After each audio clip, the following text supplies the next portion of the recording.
บ่ท่านได้สู่ควันแบบว่าเพิ่นต้องพาเขาหองก่อนพี่น้องเขามาแล้วก็มาทำพิธีป้อนไข่ก่อนอ๋อ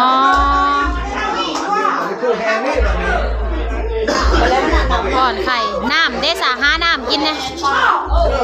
น้ำจะประขวดใหญ่แถวบ้านนี้มีน้ำตาลมีไข่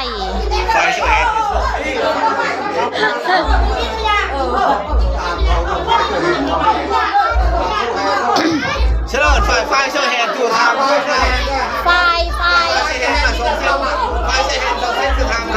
สองเส้นคือทางสองเส้นพูดไฟเชิญแหนไฟผูกแขนมา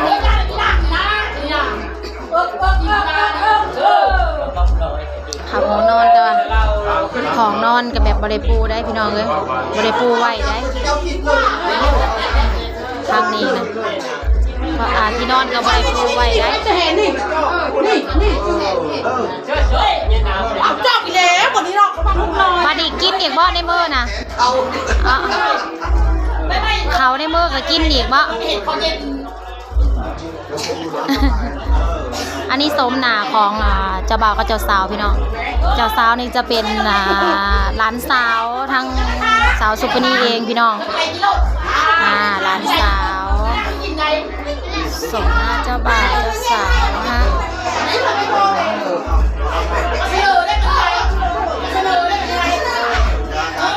นี่จับนี่เอานี่แบบแพ้ละเบรได้นะเบรอ่ะเอาน้ำเลยธรรมดาอยู่ที่นี่ได้หนังไงโทษตายเดี๋ยวนี้ถ้าว่าหุ่นในน้ำขี้ตัสสะ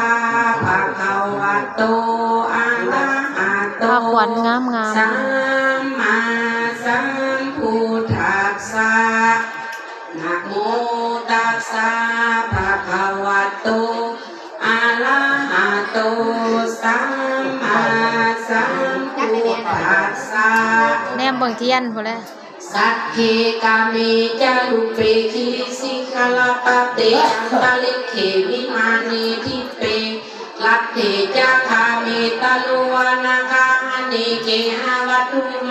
ขิเตมุมาจยันตุหมายซึ่งสถิติอยู่ในน้ำในโบกที่หมู่โบราณเพียงอ้อมแอมที่นี่ก็ดีขอจงอนุโมทนาร่วมบุญรักษาศีลกินดาและฟังธรรมเทศนาดองขุมคาทั้งหลายเมื่อทุกตนทุกองค์ขอคาเถิดสาธุอาสาบส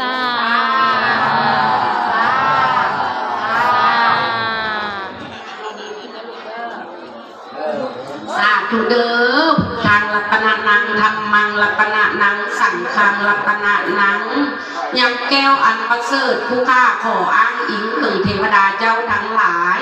ไม่ถึงพระอินทราธิราชเจ้าผู้เป็นข้าวเป็นประธานกับทั้งโสราชสภูมิตนพระลงวิมานฤทธิ์เดชพระอาทิตย์เจ้าตนวิเศษใส่แสงพระจันทร์พระจรแยงพ้นพุ้งตนลักษมีเฮืองหุ่งเจ้าเวหาพลาหุ่งตนสุรินทาตนมืดฟ้าหน้า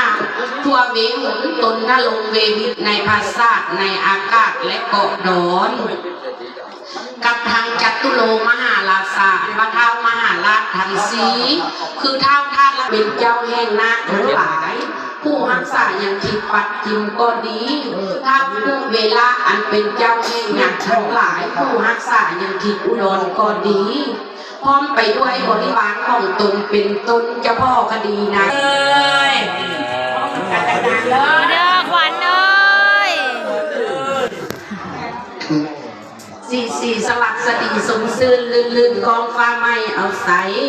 เสียงดังไปก็คาดมหาสังกัดเพียนหลาสี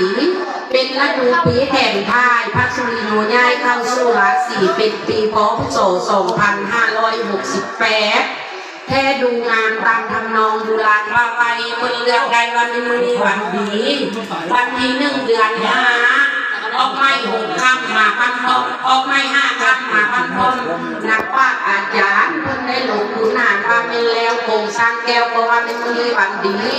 โกงยากนี้ขี่เพราะว่าเป็นอมุตโศกโตกใบนี้เป็นโตกไม้จันขันอันนี้เป็นขันไม้แก้วคุณนางตกแต่งแล้วที่ห้องพังเนามาว่าเยอะควันเอ้ย มาเยอะกว่าเด้ย และอ้อมอันดับคือหัว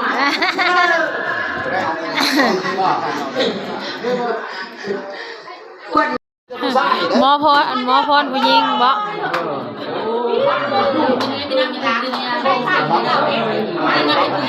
ปรมาจารย์บ่ได้ที่ไหน ทั้งหนาและทั้งหลังทั้งหนามีหลายทางเว้ยบัดนี้แม่สูตรหนาพระควันบัดนี้ตอนน่ะสูตรหลังพระควัน เราจะผูกแขนเพราะว่าบ้านเราล่ะยื่นออกมาเผยผูกแต่นี่ไม่ได้ออกมาผูกเนาะ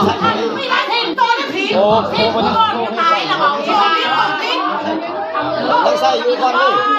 หมดเป็นบ้าผูกแขนแล้วโอ้ที่มาสูดแล้วเดี๋ยวเบาๆสัก หมอ ก่อน พรบันสิผูกก่อนบ้านเฮาล่ะแต่จะยื่นมาผูกแน่นนั่นเลยบ่ได้ออกมาอันนี้ อ๋อสิปลูกแคนบ่บัดนี้นะ เบาเจ้าสาวเลยเบาเจ้าสาว ถ่ายรูปให้ร้านงามๆแน่ บางก้อนเห็นนิ่มๆดูถ่ายภาพ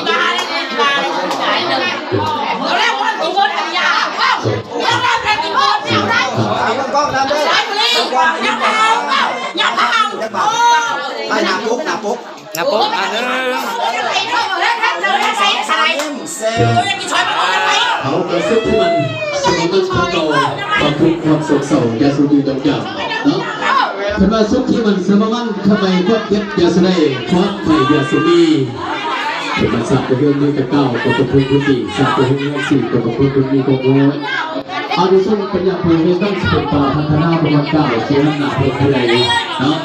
ประเด็นกับสุขชัยบรรทานแขกที่มีเกียรติทานนิการไส้ทานสุภาพบุรุษสุภาพสตรีผู้ชายผู้สาวผู้ว่าผู้เทวผู้ไม่กล้าผู้ข้าสาวไทยพนักงานผู้จากทหารตำรวจทุกแผนก ความขอบอกขอบใจมายังบรรทันบรรแขกทานยิ่งทานไส้เพื่อนสนิทมิตรสหายทั้งในน้ำเจ้าบ่าวทั้งในน้ำเจ้าสาวและทั้งในน้ำเจ้าพ่อเจ้าแม่โคตรตาผ้าเขาได้เฮาด้วยความเคารพนับถือและกะหักแท้งน้องอีกเทอนึงและครอบครัวของพวกเจ้าทั้งสองกขอแสดงความเคารพนับถือเป็นอย่างสูงมายังทั้งคณะอำนาจการปกครองบ้านดุงคำเมืองมินาบุรี โอ้สวัสดีเดี๋ยวผู้ชายพี่น้อง ขันบ้านที่ได้มาเป็นประมงประธานในส่วนของตัวบทกฎหมายการระเบียบเนาะการแต่งงานแต่งดองที่ถูกต้องตามขีดข้องประเพณีโดยเฉพาะกับแมนฮีตของพี่น้องคนเล่าเผ่าผู้ไทยเพื่อสืบสารเนาะฮีตข้องแต่ปูญาตาทั่วเท่าบ่ให้มองข้องบ่ให้เสื่อมและในส่วนของตัวบทกฎหมายอิงใส่กฎหมายหรือว่ารัฐธรรมนูญแห่งสปปลาวเนาะในเรื่องของการสร้างครอบครัวใหม่พี่น้องบ่นี่ถือว่าสัมผัสได้น้อยดีใจว่าบ่นี่ได้ลูกเขยออกจักน้อยก็ได้ก็ดีใจหลายเนาะขอกระบุกขอบใจแขกบรรดาทานแขกผู้ที่มีเกียรติทั้งทานยิ่งทานซ่าอย่างการลูกป่าอาบานพ่อแม่ทุกคนเด้อขอให้สุขภาพแข็งแรงอายุมันกว่ายืนแต่เลิศได้หน้าที่การงานเนาะขอขอบใจได้หลายดับต่อไปกับมอบให้ก็สุขประจำวงดนตรีเพื่อนนะเจ้าเอาขอเสียงตบมือในการให้เจ้าภาพเป็นพี่น้องปกติก็เบาหลายอยู่แต่ว่าเมื่อนี้ดีใจหลายได้เบาบ่ออกมันจุกในอกเนี่ยมันดีใจแห้งกว่าสั่นเอาขอบใจเด้อกับท่านน้องไส้อันผู้ทัดกับผู้ขาเนี่ยนะพี่น้องผู้ขาเนี่ยซื้อขาวเพราะว่าเกิดมาแล้วโอ้ยขาวได้จุดพูนพี่น้องก็เป็นวันไฟเมื่อกี้พ่อไอ้แม่ได้ซื้อให้เขาหมอนั่นหนอว่าน้ำหลังบัดแหล่ก้อยใจอยู่บ้านนี่ว้ายมันแมนบ่เนาะบัดมันคือบ่เนาะบ่สั่งมันคือสีบ่คือกันบ่แมนลูกให้เพื่อนขางบ่ก็ต้องโซเลกันนะก็เลยได้ซื้อบักแหล่ซื้อมันเท่าแหล่ขาวเลยแหล่กระยามันนั่นแหละแต่ผิวแต่ว่าใจดีดีหรือบ่ดีถามแม่พ่อนเด้อเสียคำตอบน้องสบายผู้ขาด้วยเอ้า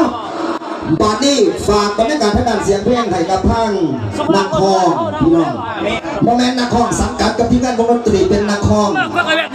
เจ้าภาพพี่น้องเนาะ10 บันสาขาบรรลือบางงานดอกมณีสิมีนักร้องซื้อดังทางโซเชียลบอกว่าจะเป็นทั้งซื้อ Facebook YouTube เขาบอกว่าดาวน้อย ดาวดวงน้อยแดนสวรรค์สิมาว่าสัน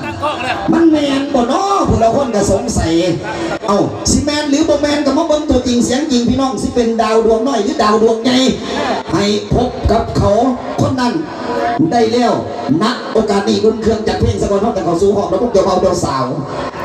เอาขอเสียงต้อนรับนักร้อง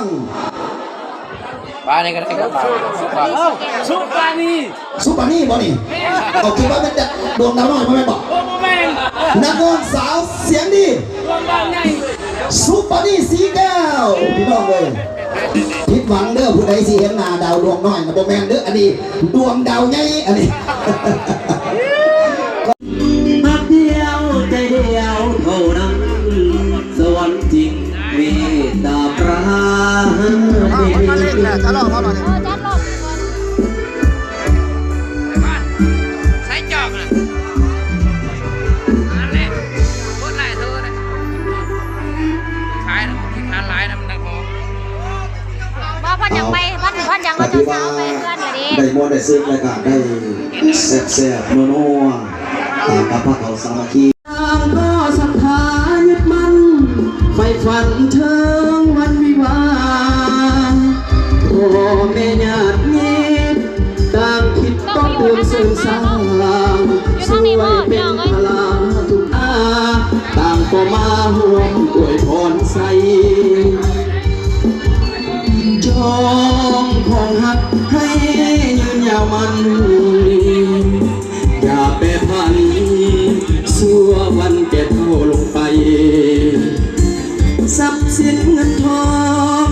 ขอจงเนื้อน้องหลั่งไหลแม้นเกิดเป็นลูกหญิงชายสวยเลิศด้วยปฏิภาณบัดนี้ทั้งสองสมปองเป็นคู่กันแล้วได้เป็นน้องจงยึดมันต่อคำควันผัวเดียวนี้